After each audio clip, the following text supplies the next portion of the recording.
Hmm. I'm torn with this one because for the first time we had a season of Survivor South Africa that actually didn't have any odd twerks to the format that they were trying to throw in there, because every twerk that they put into this season had already been done on the American version or the Australian version. So that is fine, finally. I've been waiting for a season like this, but then you have just the oddest outcome. Just, yeah. Like with Survivor Token Teens, I really wish that we had ways to get more insight on this group of people and their decision making. I mean, I know that there were Ponderosa videos for this, and I'm sure that there were a couple of websites that had interviews with the cast, but odds are those don't exist anymore. So, yeah, that's disappointing. Okay, rewinding the tape back to the beginning of the season. Even though it was red versus blue, it took me a longer time to support the blue tribe, and really it was only because the red tribe was sucking in challenges, because during the first episode I'm looking at this group of people and I'm like, I don't know why, but there's just some odd vibe that I'm getting from these guys. Like, they're all just a bunch of random people. Just no cohesiveness, even though the first vote on the Luzon tribe was 5-4, but just, I don't know, this cast had a totally different feel than what I'm accustomed to, yeah, but I'll admit, the season did pick up, because we had some interesting boots. Like, this is the first season that I've ever watched where there was a rock drying before the merge, so that was really surprising, albeit if this tie-breaking method had been around during the third season, they would have done it twice, yeah. And the same thing being true of Australia. I forgot about that, yeah.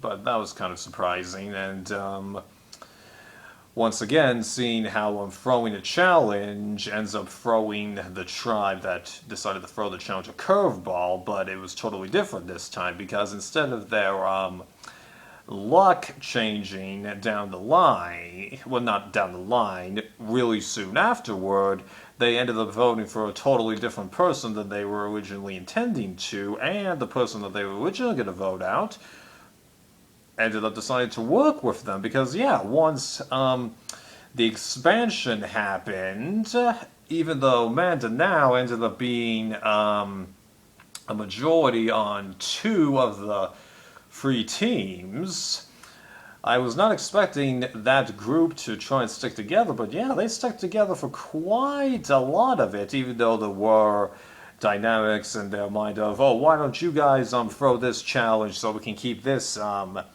affiliate with us. And then once you get to the merge, you have Tom and Annalise jump over to the Mindanao people, well, more accurately, the last iteration of Luzon. And Tom, it makes sense, because everybody was alienating him, but Annalise, I don't know, and just her edit this season, it was not a good edit, because I'll admit, before the merge, we had enough big characters, so her getting shafted a bit, even though she was one of the people that was voted for at the second tribal council, so everything before the merge, I'm okay with that, but after that, you could tell that a couple of other people were starting to vie her as a threat, but she was still getting what I felt pretty low amounts of camera time for somebody in that position, so I'm just she's getting more and more formidable, but there's nothing happening to her in terms of this edit. And then Sure, she ended up getting booted at the final three, which explained to me what the issue was, but just, yeah. They really could have done her better, I really do think so, yeah. And even though some of the boots were kind of surprising, and at the same, and made me want to go, I don't know, there was a kind of interesting competitiveness going on with these people, but as I said, we need to get a little bit more insight into their minds, that kind of a thing, yeah. Other things to mention.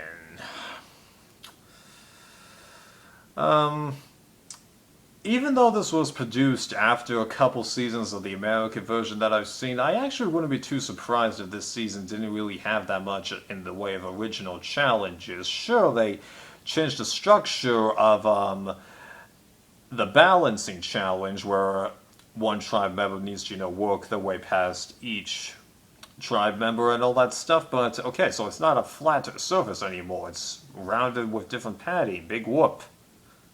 That's the same thing as adding the purge to the hold your arm above your head challenge. Good thing I shaved.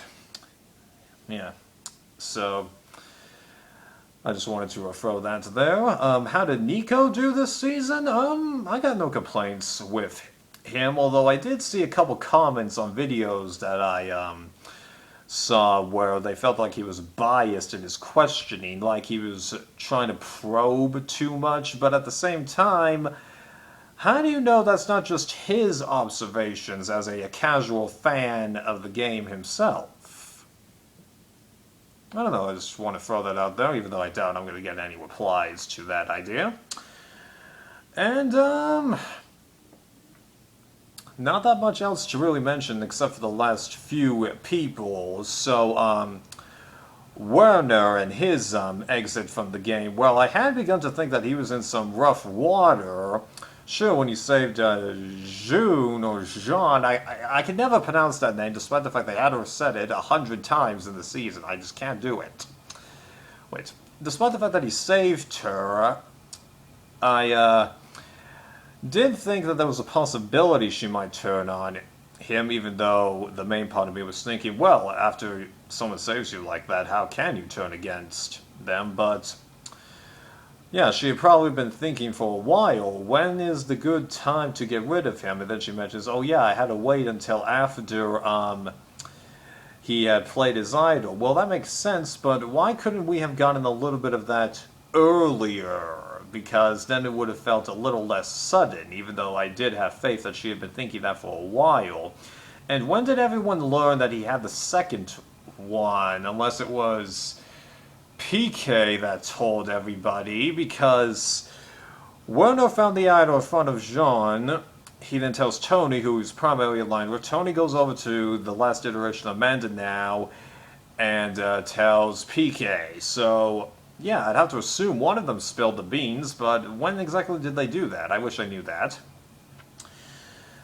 And yeah, like, I could totally tell by the edits of the episode that he was gone, because sure, they were putting a little bit of conflict into Tom, but it wasn't the right kind of conflict. It was just him saying the words. There really wasn't any, well, not any, but much meaning behind it. And then when they're showing the votes, and then you see how Tom's looking like that, you knew that he had voted him out. Like, you couldn't have taken shots from another tribal where he wasn't wearing his hat and just had him sit there. Now, granted, okay, he could have been wearing a different shirt, because I'm reasonably positive that people actually have two shirts a lot of the time. But I think they could have easily made that different. Yeah. So it was a bummer to see him go, but wasn't entirely unexpected. And if you go back to the old school seasons, having a person or the person that was making a lot of or most of the decisions after the merge going in like the final four, final three, that happened quite a lot. Like, since I define old school as Borneo for Guatemala, I can tell you at least 3 times that happened, and arguably a 4th time. So, we've seen that happen before, and no, you can't do the Micronesia conspiracy theory of did they change it from Final 3 to Final 2? He was going to go this round anyway, so that bit is justified. Although, I would like to know if Martinez quitting the game affected their decision, because like with the 4th season, I can't figure out where they would have done the eliminate the extra people here. Although it was kind of interesting that this season was 39 days, because they usually do shortened seasons, and when they did Champions, it was only 29 days and they had 20 people. And if I recall correctly, no one ever quit, or, oh yeah, but they did have a double tribal, so yeah, that's... Well, of course they had to have a double tribal because it was short. Okay, yeah. I'm getting way too many, stumbling over my words and making new discoveries here. Yeah, so I gotta move on from him.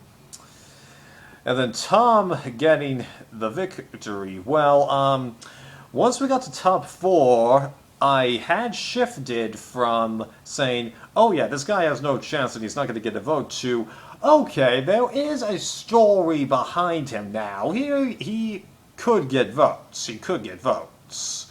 But I was still totally thinking that Joan had it in the bag, and then she doesn't.